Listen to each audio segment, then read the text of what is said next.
अस्सलाम वालेकुम। सबसे पहले आपको खुश आमदीद कहते हैं। आज जिस शख्सियत के बारे में हम आपसे बात करना चाहते हैं वो शख्सियत अब दुनिया में नहीं रही, लेकिन उस शख्सियत की दुनिया में रहते हुए कुफार डरता था, कांपता था, लरसता था, जिसकी मिसाल ये है कि इमरान खान उस टाइम पर प्राइम मिनिस्टर थे और इमरान खान के लिए भी ये कहा जाता था कि वो भी उनसे डरते थे। उस शख्सियत का नाम अल्लामा खादिम हुसैन रिजवी है।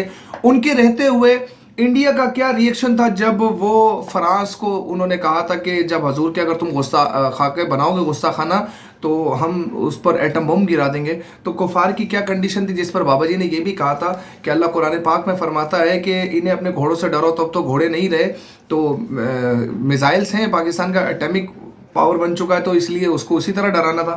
तो आप भी सुनिए कि इंडिया का क्या रिएक्शन है, उसके बाद आपको मज़ा आएगा इस सारी स्पीच के अंदर जब आप इनका सुनेंगे मामला कि ये क्या कहते हैं इंडिया वाले। सुने। और अब बात पाकिस्तान की, जहां के प्रधानमंत्री इमरान खान जरूर है लेकिन वो मौलानाओं के सामने सरेंडर कर चुके हैं।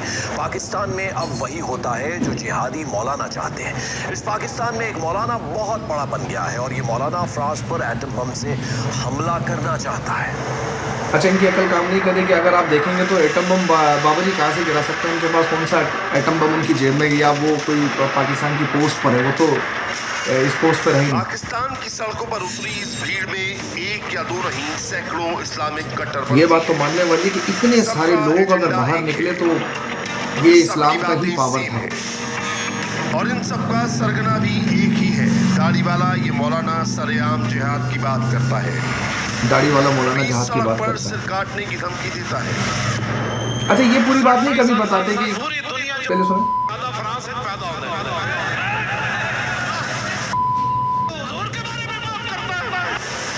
जिहाद करो इसके खिलाफ, जो कहते हैं हम फ्रांस के साथ हम मोहम्मद अरबी के गुलाम। वाह वाह वाह, क्या बात है। सदियों के बाद हमारा ऐलान भी सुन, तू फ्रांस के साथ है तो हम रसूलुल्लाह की गुलामी में सर लेकर हाजिर हैं। वाह। कहने को ये मौलाना तहरीके लब्बैक पाकिस्तान यानी TLP का मुखिया है। नाम है खादिम हुसैन रिजवी। ये बिल्कुल नया मौलाना है। ये पाकिस्तानी मौलाना फजलुर रहमान से ज्यादा कट्टर है, ज्यादा खतरनाक है। इमरान के मुल्क में इस मौलाना का सिंगल पॉइंट एजेंडा है पाकिस्तान को एक इस्लामिक राज्य बनाना।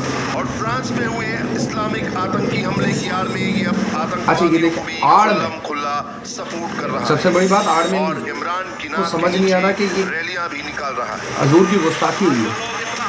आप भी बहुत गौर से सुनिएगा, इस पाकिस्तानी मौलाना के दिमाग में कट्टरपंथ का कैसा वायरस मौजूद है।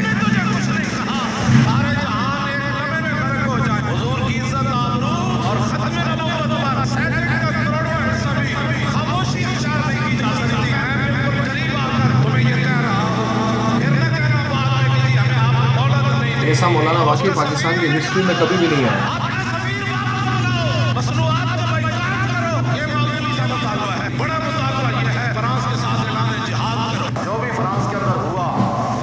आप ये देखें कि इंडिया की अपडेट्स कितनी है कि उनकी हर वीडियो को वो कैप्चर कर रहा था।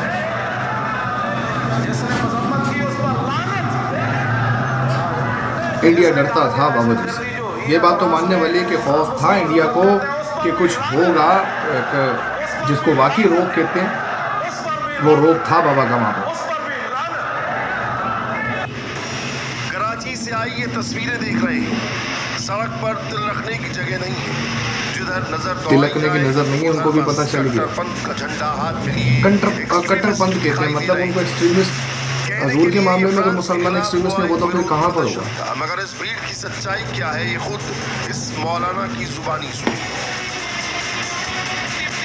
जो फ्रांसीसी टीचर का गला काटने वाले आतंकवादी की शान में कसीदे पढ़ रहा है। ये इतने जलील है फिर भी इसको फ्रांस में प्रोटेक्ट कर रही है। फक्र है का नारा लगा रही है। हुजूर की गुलामी पर भी फख्र है और मुमताज कादरी के अमल पर भी फख्र है, गाजी ज़हीर के अमल पर भी फख्र है और गाजी अब्दुल्ला के अमल पर भी फख्र है। अच्छा, ये भी ये चाहते हैं इंडिया कुफार की कि ऐसी कोई बात ही ना की जाए, भले हजूर की गुस्ताखी हो, कुछ भी हो, तो मुसलमान इसकी बात ही ना करें। सॉफ्ट कॉर्नर जी, कोई बात नहीं है, इस तरह से ये रिएक्ट करते हैं। हमें उस पर भी फख्र है, हमें उस पर भी फख्र है, हमें उस पर फख्र है। हम उनके साथ क्या बात है, क्या बात है। अच्छा, लेकिन सारी चीज़ें दिखाने का मकसद सिर्फ यही था कि आप खुद इस चीज़ का मुताला कीजिए कि किस तरह से बाबा जी की ज़िंदगी में रहते हुए ये लोग बाबा जी से खौफज़दा थे, कुफ़ार, मतलब उनको ये मालूम है कि हजूर की गुस्ताखी की गई, हजूर की जो इज़्ज़त पर डाका डाला गया, उसके बाद भी इन लोगों को एक कट्टरपंथी मुल्ला और वो फराज के ऊपर उन मतलब कुफ़ार को इस बात से कोई फ़र्क नहीं पड़ता। इन अमेरिका को या इन कुफ़ार का कुत्ता भी मर जाए तो ये ऐसे चीखते हैं जैसे पता नहीं क्या हो गया, अजाब आ गया। और यहाँ पर इतना बड़ा मामला होता है और ये कहते हैं कि जी उसके बाद भी मुसलमान गलत हैं। तो इस पर तमाम लोगों को कहता हूँ कि अपनी राय ज़रूर दीजिए ताकि बरोज़ क़यामत आपकी कमेंट भी हों कि आप किसके साथ खड़े थे। हम मुसलमानों के साथ खड़े हुए, ठीक है, कुफ़ार है, वो काफिर बन के अगर रहता है तो उससे कोई फ़र्क नहीं पड़ता, हमें उससे कोई वो नहीं है। लेकिन कोई हजूर की इज़्ज़त पर बात करेगा या हजूर की इज़्ज़त पर हमला करेगा तो मुसलमान उसके ऊपर कभी भी खामोश रह सकता है। अपनी राय कमेंट सेक्शन में ज़रूर दीजिएगा। मिलते हैं अगली वीडियो में। अस्सलामु अलैकुम वरहमतुल्लाहि वबरकातुहू।